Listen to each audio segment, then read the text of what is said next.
satu tadi Allah hilangkan dan telanjanglah dia. Ini contoh orang yang tidak bersyukur kepada Allah Subhanahu wa taala dan Allah hindarkan. Maka hadirin, mari kita bersyukur atas nikmat-nikmat yang Allah berikan. Allah telah berikan kita fasilitas kemudahan-kemudahan, nikmat-nikmat yang tiada tara. Bagaimana cara bersyukur kepada Allah? Banyak-banyak beribadah kepada Allah, iman yang betul kepada Allah, amalan yang betul kepada Allah, muasyarah yang betul kepada Allah, hubungan yang baik, muamalah yang betul, perdagangan yang betul kepada Allah, tidak mengurangi timbangan,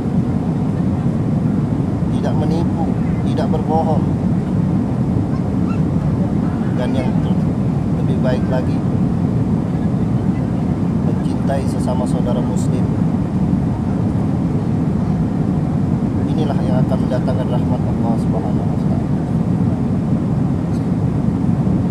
Dan yang lebih penting lagi, banyak-banyak bersedekah, keluarkan harta kita untuk jalan Allah Subhanahu wa taala.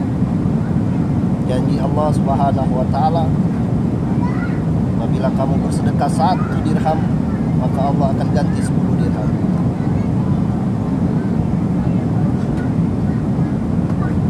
Karena sedekah ini akan menerangi kubur kita. Apabila iman kita betul, maka amal kita betul. Apabila amal kita betul, maka semuanya akan betul.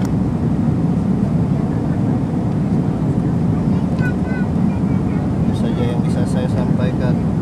Mudah-mudahan ada berkahnya. Yang benar datang dari Allah, yang salah itu kehilangan saya sendiri. Barakallahu wa lakum bil Qur'anil azim wa nafa'ani iyyakum bima fihi minal ayati wal dhikril hakim wa taqabbal minni wa minkum tilawatahu innahu